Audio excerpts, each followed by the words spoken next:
that it takes a long time to roll back all the failures of Bidenomics. But we aren't going to quit until the job is done, and we're going to get it done because we have a president, a vice president, and a Congress that is putting America first and the American people first.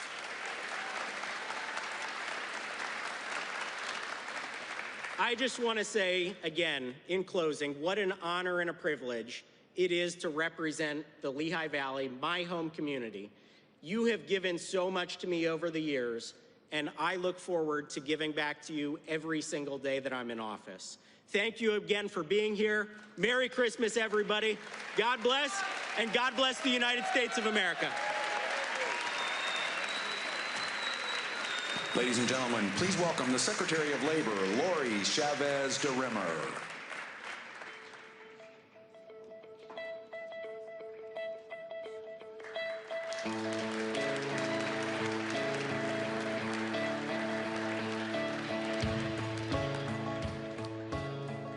Good morning, everyone. Good morning, Lehigh Valley. Good morning, Pennsylvania. It's an honor to be with you here and with the Vice President right here at Uline.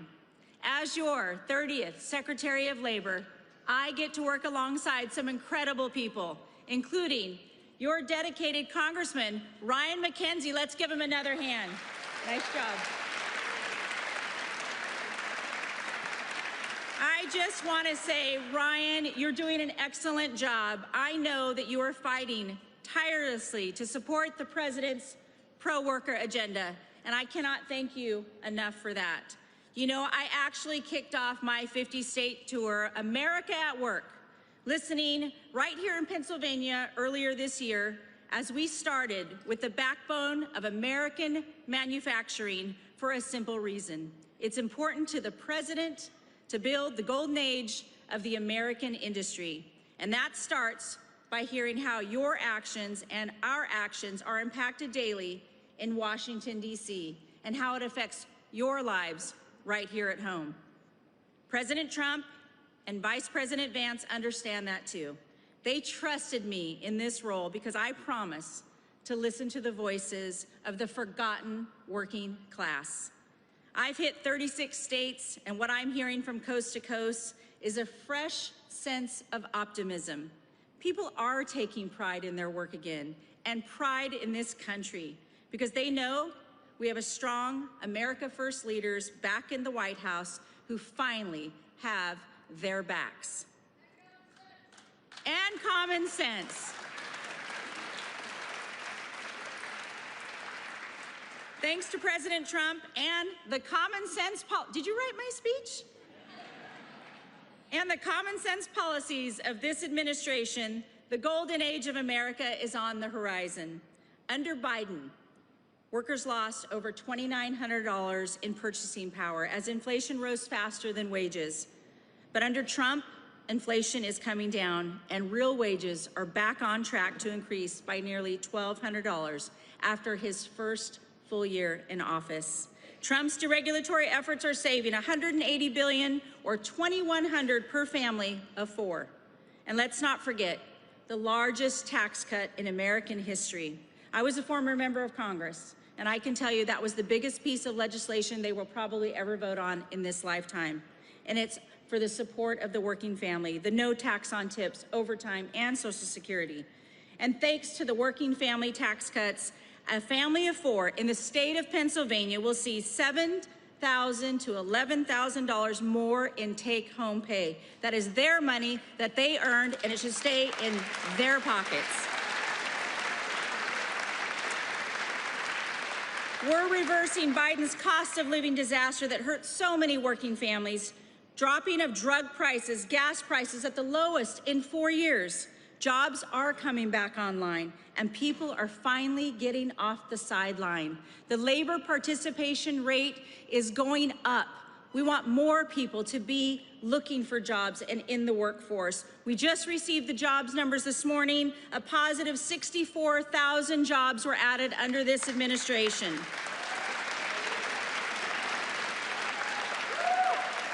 Here's a number to note that I think is very important, and I want you to remember this. And at your next rally, I want you to go say this. Under President Trump, 687,000 jobs have been in the private sector and have gone to native-born Americans.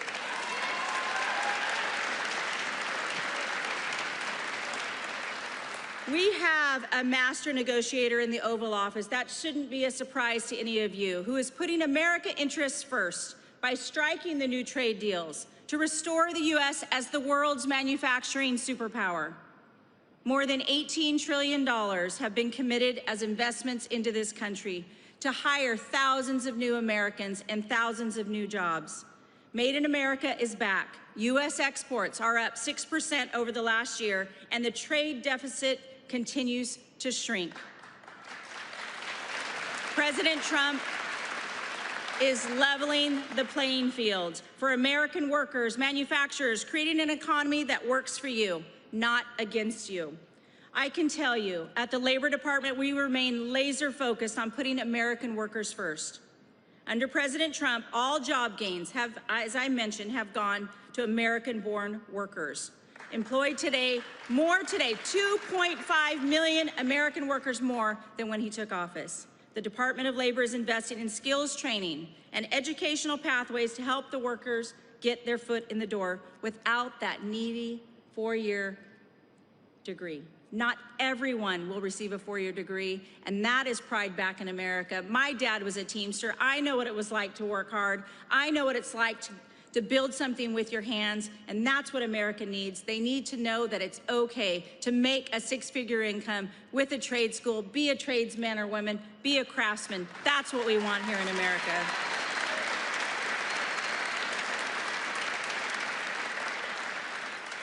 You all know that the future of this country won't be forged in the halls of these woke universities. It'll be at the hands of the skilled worker.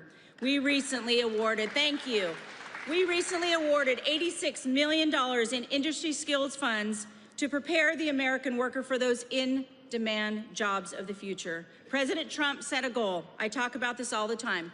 1 million active apprentices across this country. And since he has taken office, we have registered more than 300,000 new active apprentices and registered over 2,400 new programs at the Department of Labor.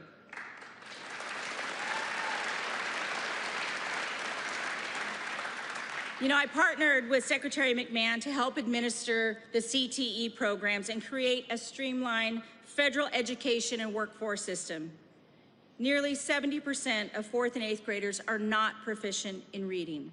The current top-down structure is failing our kids, and so we're going to dismantle the bureaucracy in Washington, D.C., and give the autonomy to the states and send those dollars so that we can have a direct line for the in-market demands of what the jobs are and having the skilled workforce and draw the line from A to B. It's that simple. Get these workers in the workforce. It's what they want each and every day, and we're bridging that gap for those labor market shortages so that you can have mortgage-paying jobs.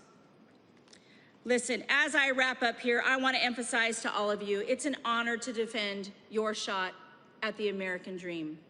No matter your background, the industry, President Trump's Department of Labor has your back. And that's why you are so special to me, and it's special to be here today. Getting to see thriving family-owned businesses like Uline that started from the ground up. That's the American dream right here.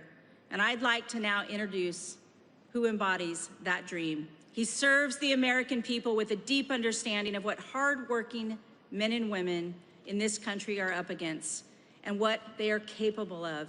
He embodies the same tireless work ethic that built our great nation. He and the Second Lady share that with their children, and in turn share that with America's children.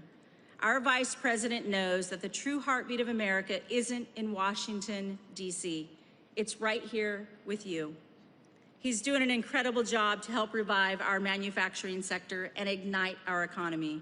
And it's an honor to work with him to put you, the American worker, first. Please join me in welcoming the Vice President of the United States, Mr. JD Vance.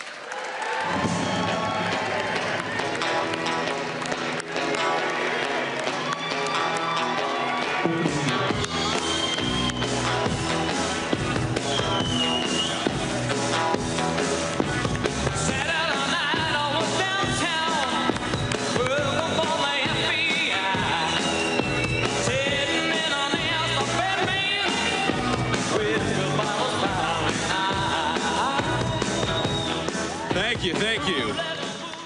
Wow, it is great to be here in Pennsylvania. It's a good day. Anytime you get out of Washington, D.C., and I got to tell you, I want to go to the bar and drink whatever these guys over here are drinking, because they are having a good time. They're having a good time. I want to thank a few people before I get started here. First of all, I'm so honored to be joined by our wonderful Second Lady, Usha Vance, my lovely wife, Usha.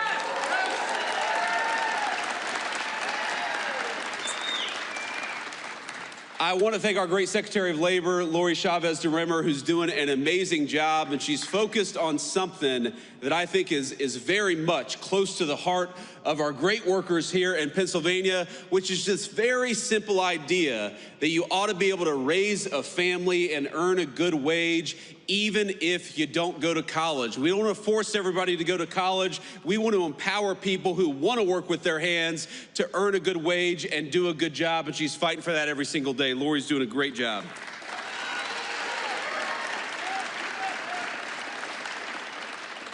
We have got our great Congressman, Ryan McKenzie. Ryan, please stand up and say hello to everybody. Ryan is doing a good job in Washington.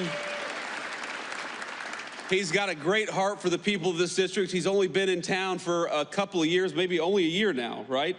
That you've been in Congress. And you see it all the time. You see it with Democrats and Republicans. Sometimes people go to Washington and forget who they serve. Not Ryan McKenzie. You are very lucky in Pennsylvania to have one of the good ones, and Ryan is helping us every single day fight for American workers.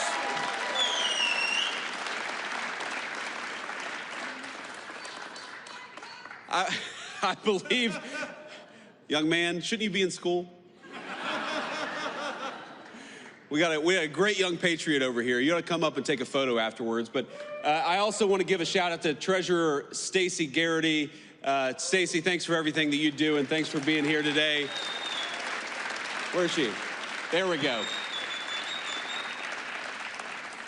And of course, finally, to all the employees and the management, the good people of Uline for making it possible to be here. This is a massive facility, and I think that it speaks to what's going on in the United States of America under the past 10 months of Donald J. Trump's presidential leadership.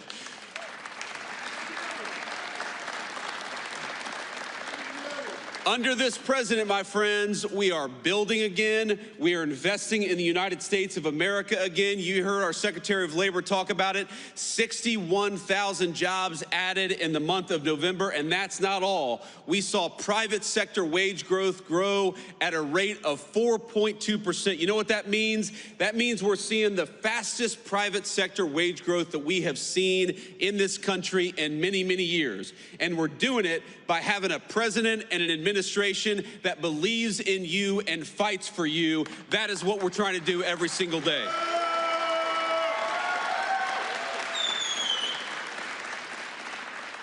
Now, I will say, as excited as I was to be here this morning, I remember when I got off the airplane, and it is cold. And, you know, like a good gentleman, I let my wife come down the steps first, and then I get to the bottom of the steps, and there's a bunch of firefighters from the great Lehigh Valley who want to take a photo with me. And obviously, I love our firefighters. I'm happy to take a photo. Now, here's the problem. To the right of me is all these media cameras, probably broadcasting my every moment on national television. Some of the fake news gathered with us here today. And to the left of me is these great firefighters. And there before me is a sheet of black ice. And I think to myself, if I walk over to those guys and take this photo, I am going to bust my you-know-what. I'm not going to say it because we have this very bright young man here. I don't want to teach you any bad words. I don't want your mom and dad to be mad at me. So I do what any self-respecting man would do in a situation like that. I send my wife to go and take a photo with the firefighters. No, I didn't. I actually didn't. I did it the right way, but I did do sort of the Biden slow shuffle to get over there. I did not want these national cameras to catch me doing anything, you know, because if I wiped out on that runway, you all know that would be national news for the next week. Now, Joe Biden could fall walking up the steps in broad daylight in 80-degree weather. Nobody would mind it, but if me or the president do anything like that, it's going to be plastered all over the news. But now we're here. We've made it. We have not wiped out, and we're here to talk about America's economic comeback. And ladies and gentlemen, we needed an economic comeback in the United States of America. We needed it.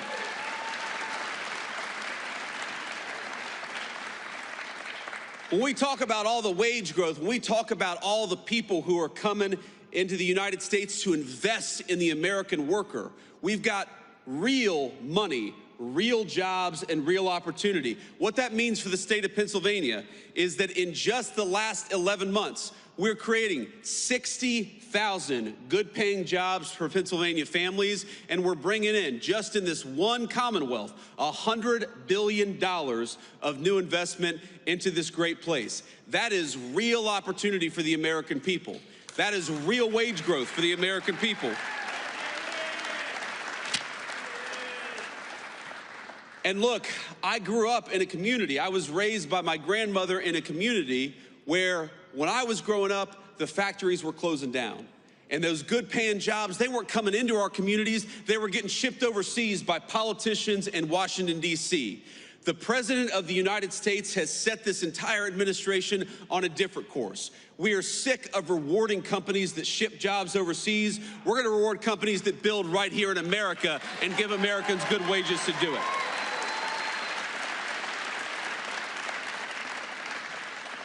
And you already see it, my friends, you already see it in some of the numbers that we're seeing.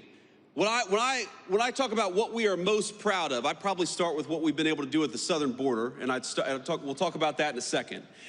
But right after that is, if you go to the Biden administration, the average American family lost $3,000 of take-home pay through the terrible inflation of the Biden administration. In just 10 months of the Trump administration, the average American family has gained about $1,000 of take-home pay. Now that difference could not be starker. When Joe Biden was president for 4 years, he took $3,000 out of your pocket. And in just 10 months of the president's leadership, we have put $1,000 back in your pocket. That's what that means.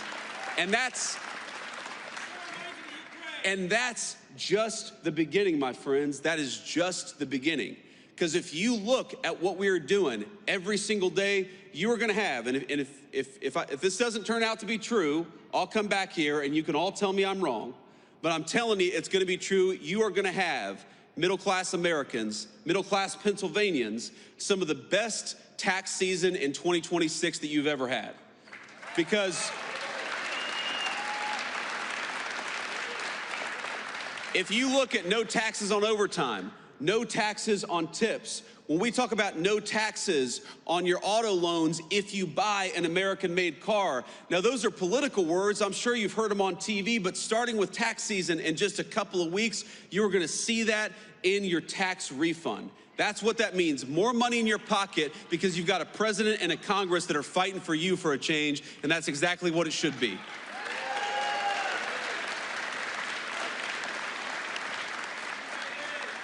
And I gotta say, I'm a little surprised. I'm a little surprised by when the Democrats talk all the time about affordability.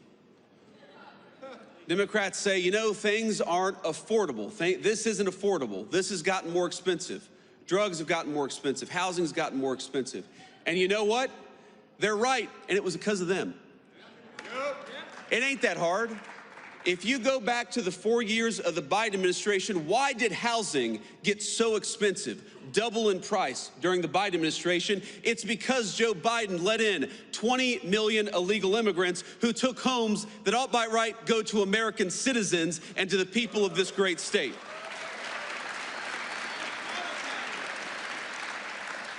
When we talk about why did health care get so unaffordable during the Biden administration, it's because Joe Biden allowed prescription drug companies to take advantage of this country. You know, Europeans were paying way less for prescription drugs than our American citizens. It took Donald J. Trump to haul those pharmaceutical executives into the Oval Office and say, no more. Europe's gonna pay more for drugs and America's gonna pay less for drugs because we gotta fight for the American people for a change.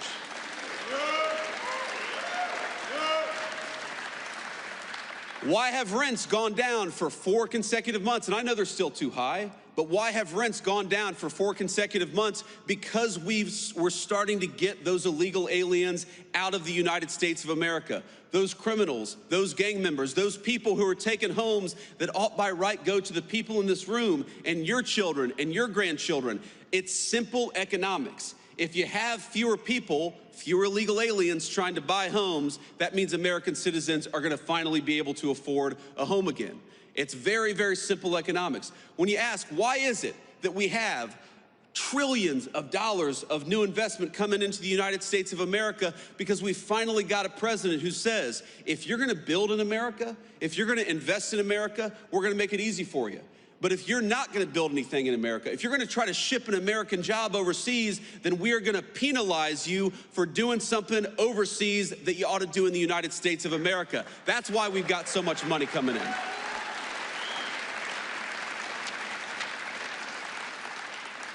So if you look at every single affordability crisis that we talk about in the United States of America today, it's because we inherited a nightmare of an economy from Joe Biden. The highest peacetime debt and deficits in the history of the United States of America, that blows the door off inflation.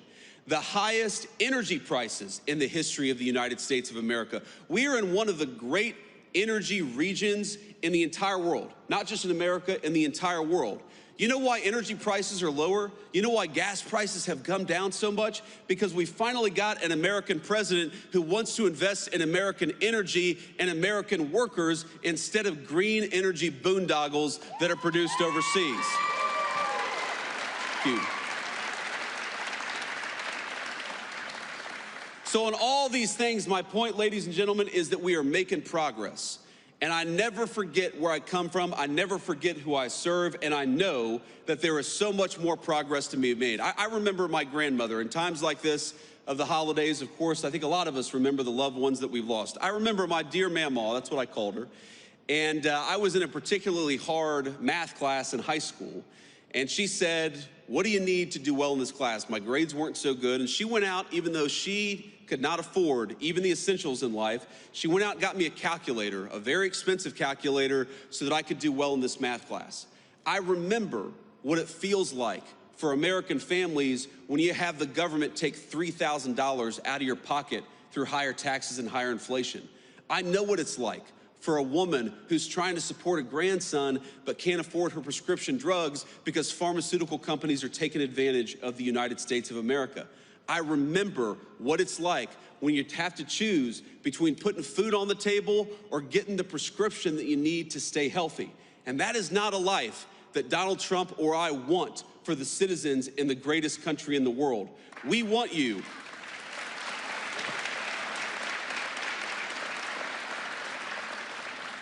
We want you to be able to afford the things that you have to give your kids and your grandkids a good life. We want you to check your credit card statement and for that to be an annoyance, something you gotta do rather than something that causes a lot of stress and anxiety. We don't want a single parent or grandparent to have to look at their checking account and decide whether they're gonna buy food or whether they're gonna buy medicine this month. We are fighting for you every single day, and I don't want you to think for 1 second that because Joe Biden gave us the worst economy in the world that we forget it. No, we know. We know exactly what we were left with. We know exactly the consequences that it's caused for so many of our great families all across Pennsylvania. And I promise you, there is no person more impatient to solve the affordability crisis than Donald J. Trump, the President of the United States.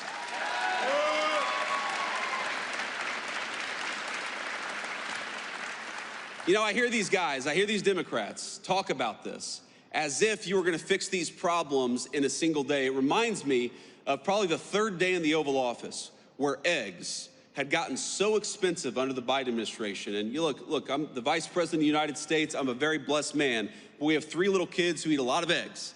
And so I know the price of a dozen eggs. So the price of eggs got really high during the Biden administration. It was the third day in the White House and some reporter said, what are you doing about the price of eggs? Haven't you seen they're so expensive? And the president's like, lady, we've been here for 3 days. It takes a little bit of time to fix something that was so fundamentally broken. And so when I hear the Democrats talk about the affordability crisis that they created, it's a little bit like Charles Manson criticizing violent crime. Look in the mirror, my friend. You are the cause of the problem, and Donald J. Trump's administration is the solution to the problem that you created.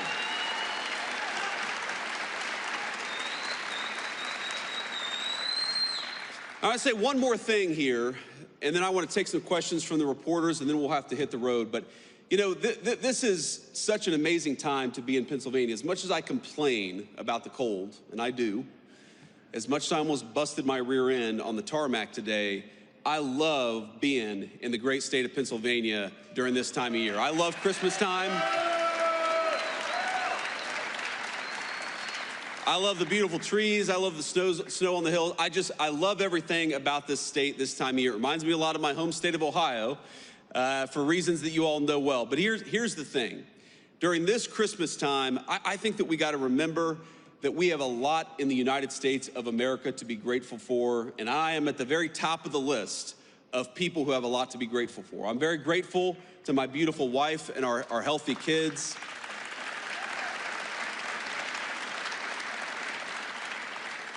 I'm very grateful to have this job for the trust that all of you have put in me. I'm very grateful that we have a president of the United States who would literally take a bullet for this country, and in fact, actually did.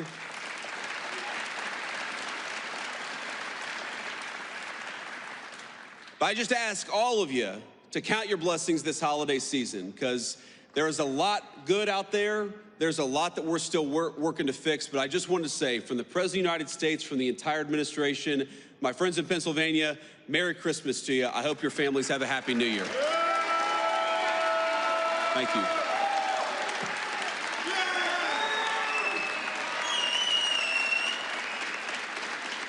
All right. Thank you all. Please sit down. Sit down. We're not done yet. We're not done yet. Please.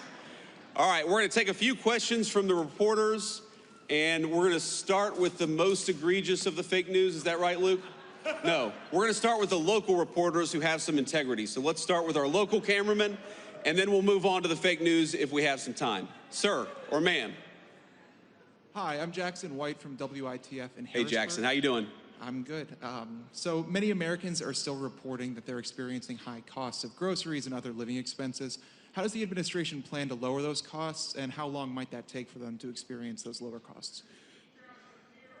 Well, Jackson, as I said earlier, I think the best way to understand this is if the American people had $3,000 taken out of their pocket, it's going to take a little bit of time before they really feel like that money's been put back in their pocket. That just takes a lot of time. It's a lot of work. And I think the best way to do it is, on the one hand, you got to lower costs. That's why that we're lowering regulations on American energy to get gas and groceries down. Now, how does energy connect to groceries? Because if the truck that takes the groceries to the grocery store is paying out the wazoo for diesel fuel, then that means every American's going to be paying more at the grocery. If the farmers who actually grow our food are paying way too much for fuel and fertilizer, that means American citizens are not going to be able to afford their groceries. So if we lower the price of energy, we lower the price of groceries, we lower the price of gasoline, and importantly, we bring good jobs back into this country so that wages go up. That's how you give people a shot at the American dream again. That is our job. That is what we ran on. That is what we promised to do. And after 11 months, again, the average American family is $1,000 richer than they were 11 months ago. Now, if you had $3,000 taken out of your pocket by the Biden administration, of course you're still struggling to get by. Rome was not built in a day, but we are committed every single day to making every single American who works hard and plays by the rules, we want them to get a little bit richer every single day. And we do believe that if we keep on making the right decisions, we keep on investing in the United States of America, we are going to find that the American citizens can afford a good life in their country again. That's our obligation, and that's what we're trying to do.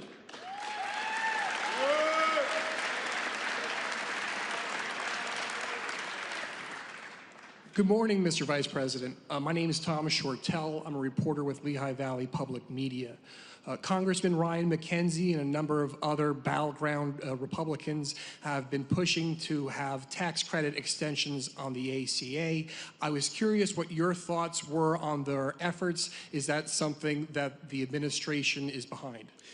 So first of all, just on healthcare costs, if you look at some of the worst healthcare costs for American citizens, the biggest drivers of increased healthcare costs, it is the cost of prescription drugs. It simply got way too high, and it got too high because we allowed other countries to take advantage of it. I'm talking about the same exact drug that would cost $300 in Great Britain or $250 in France would cost an American $5,000 or $10,000. We were subsidizing the entire world's prescription drugs, and no president had the courage to put a stop to it. And Ryan McKenzie has been very supportive on this. Nobody had the courage to put a stop to it until Donald J. Trump said no.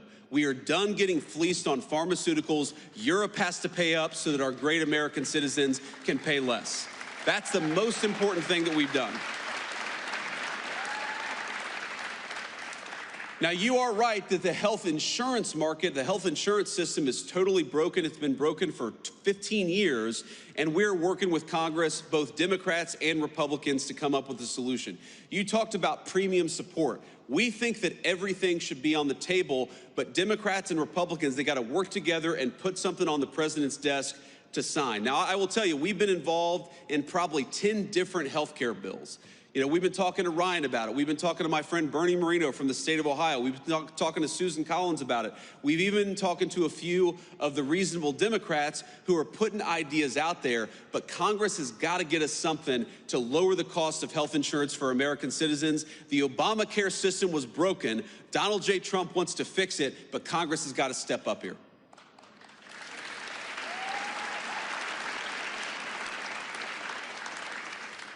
Mr. Vice President, thanks for taking my question. I'm Hannah Brandt from News Nation. As I'm sure you know, recent polling shows most Americans don't approve of how the Trump administration is handling the economy. I hear what you're saying, that it's going to take time to fix things, but the political reality is that the midterms are next year. Are you worried that affordability is a political liability for your administration and for Republicans? Look, I'm not worried about the politics because I believe fundamentally in the wisdom of the American people. When we go out there and we tell our story that gasoline and energy got way too high under Joe Biden's administration, but we've lowered the cost of energy, the American people will understand that. The American people know that. When we go out there and talk about the fact that the affordability crisis that happened under Joe Biden's administration made a lot of Americans poorer, and working every single day to put money back in their pocket, I think the American people will understand and agree with that. Of course, they're going to be the ones who make the final decision. But I feel very confident that if we keep wages high, we keep energy prices low, we keep on chipping away at the affordability crisis created by Joe Biden's administration, yes, I believe the American people are going to reward us because the American people are smart. They know Rome wasn't built in a day. They know what Joe Biden broke is not going to get fixed in a week. We got to stay with it. We got to keep on working on bringing good jobs and money back into the United States of America. And that it already has paid major dividends for the American people. It's going to pay a lot more in the year to come. Thank you.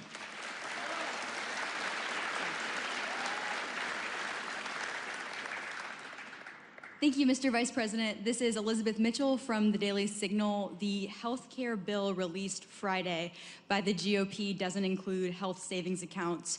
Are you comfortable with that? And would you like to see the GOP use the special reconciliation process to address health care costs and other affordability concerns? Well, one of the things the president has said is we have the weirdest health insurance system in the world, where we tax money from all of these great Americans out here, and then we give boatloads of money to the insurance companies. Why don't we give that money to the American people and let them buy insurance that works for them and their families? I mean, if you look at insurance company profits, they have been skyrocketing ever since Obamacare was passed. The insurance companies have done very well under Obamacare. You know who hasn't done well under the Obamacare system of giving boatloads of money to the American people? All of you. That's what's broken about this system. It's good for insurance companies and bad for Americans. We are trying to get to a health care policy that's good for Americans. We don't care. If the insurance companies do well, great. If they do poorly, that's their problem. We are here to fight for the American worker and make health insurance affordable for them. So we're going to keep on working at it. You mentioned one piece of legislation. I've probably read a dozen different pieces of legislation that are floating out there. Again, it's going to come to the point where Republicans and Democrats have to figure out what can be passed together. Of course, the president is going to drive a lot of that process. We're still reviewing some of these legislative texts as they come up. We believe that we can solve this problem, but again, the nature of our system, we're going to work with Congress to make sure we get something that's good for the American people through the Congress. Thank you.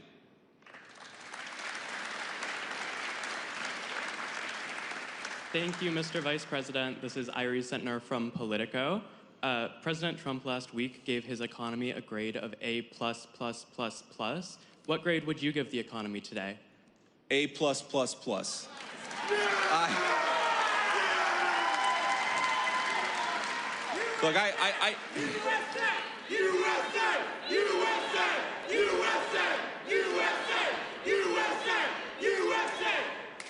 Look, Here's the simple fact of the matter. Again, you have to understand all of this stuff in context. You have to ask yourself, what has the Trump economy been able to build over the past 10 or 11 months, given what we inherited from the Biden administration? Ladies and gentlemen, we had the worst inflation crisis in 50 years in the United States of America under Joe Biden. We had the worst trade deficit in the history of the United States under Joe Biden. We had debt and deficits, the highest in the history of American peacetime in 250 years. What we have been able to do, higher wages, lower inflation, a massive amount of investment and money coming into the United States of America, that stuff is incredible. And that is something to be proud of. What I will say is that given how bad things got under the Biden administration, we're going to keep on working every single day to make sure that Americans feel the benefits of the Trump economy. I am certain that we've already seen great benefits for the American people, but we got a lot of rebuilding to do over the next 3 years, and the president is committed more than anybody to making sure that we do it.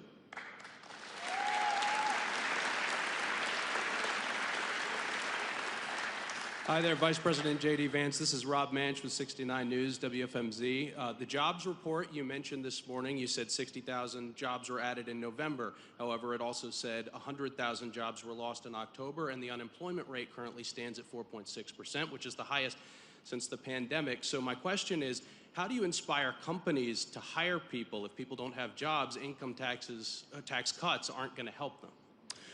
Well, first of all, the idea that income tax cuts don't help is ridiculous. If more people have more money to spend in their pocket, that's good for businesses, it's good for families, it's good for everybody.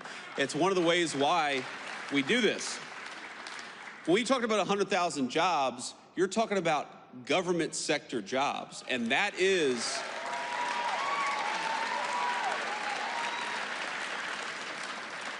in a lot of ways the entire story of what we're trying to do under President Trump's leadership. We want to fire bureaucrats and hire these great Americans out here.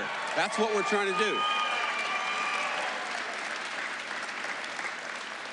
Now, you mentioned, this is an important point, you mentioned the unemployment rate ticking up to 4.6%. I think this is a very, very important point, because you know what that means? What that data shows, you got to get in the weeds a little bit. The unemployment rate only counts the people who are looking for work. So let's say you dropped out of work 2 years ago, you haven't been searching for a job. Well, you're unemployed, but you're not counted in the official unemployment statistics. What you're seeing as wages go up, as more investment comes into our country, is that people who weren't looking for work under Biden's administration are getting out there and looking for work in the Trump administration. That's exactly what we want. We want to get people off the sidelines and give them a good job with good pay, and we're seeing a lot of evidence that that is happening under President Trump's leadership.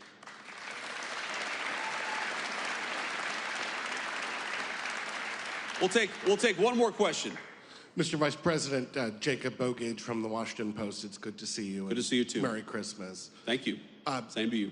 Unfortunately, I have to ask a bit of an off-topic question from affordability because news events do intervene, and that is the interviews that White House Chief of Staff Susie Wiles gave to Vanity Fair, in which she's quoted as referring to you as, excuse me, and again, not my words, sir, but a conspiracy theorist of a decade, and described your transformation from someone who once opposed President Trump to now his vice president as an act of political expediency. And I'd like to give you the chance to respond to that, sir. Well, first of all, if Susie I'll trust what you said. I haven't looked at the article. I, of course, have heard about it. But conspiracy theorist, sometimes I am a conspiracy theorist, but I only believe in the conspiracy theories that are true.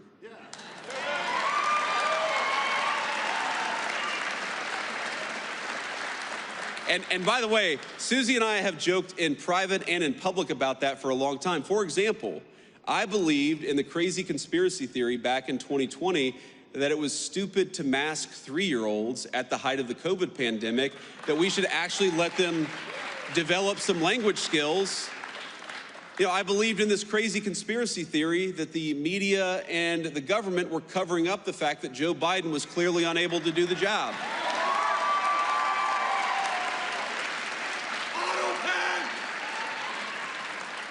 And I believed in the conspiracy theory that Joe Biden was trying to throw his political opponents in jail rather than win an argument against his political opponents. So, at least on some of these conspiracy theories, it turns out that a conspiracy theory is just something that was true 6 months before the media admitted it. And that's my understanding. Now, look, I do want to say something about Susie, though, because, again, having not read this article, Susie is a person I've come to know very, very well. And, you know, a lot of you probably ask yourself, what is it like behind the scenes? What's going on actually behind the scenes of the Trump administration? And I'll tell you, the president is exactly in private who he is in public. Like, I'll tell you a little story. Maybe a week or so ago, I walk into the Oval Office and Marco and I are sitting there talking with the president about something. He says, stop. And he looks at our shoes and says, you guys have terrible shoes. So he goes and gets a shoe catalog. Now remember, this is the Christmas season, so the president's got some holiday cheer. He goes and gets a shoe catalog and gets his favorite shoes and orders like 4 pairs of shoes for me and 4 pairs of shoes for Marco, because he's like, you know, we need our vice president or secretary of state to look their very best. And, you know, then we went back to talking about whatever major, you know, international issue we were talking about. Again, he is exactly in private who he is in public. That's not true of most people in Washington, D.C. It's not. And I've seen so many people who will say one thing to the president's face, Democrats and Republicans, and then will do the exact opposite behind the scenes.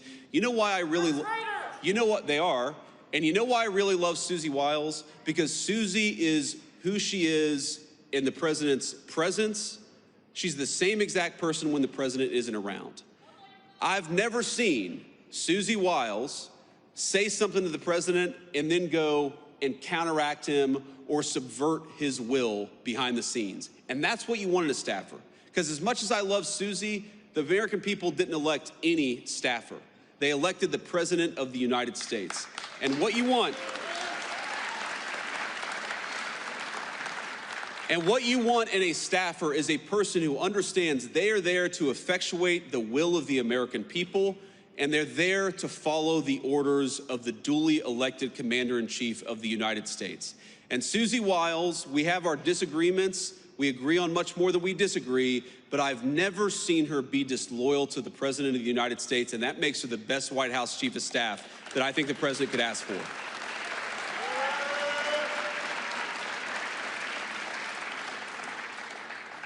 And the last thing I'll say is, if any of us have learned a lesson from that Vanity Fair article, I hope that the lesson is we should be giving fewer interviews to mainstream media outlets. So with that lesson internalized, I'm going to stop taking questions and just leave you with one final note. And again, it's just a note of gratitude. This is the coolest job I've ever had. Agree with us or disagree with us, I'm sure that every single person in this room made something happen to get me to this job. You went out there and voted. Maybe you persuaded one of your relatives to vote, maybe even volunteered or knocked on doors or made phone calls for us. I will never forget that my job every single day is to make it so that you guys can have a safe and prosperous life in this country that all of us love. Thank you. Thank you. We inherited a mess, ladies and gentlemen. I'm not going to show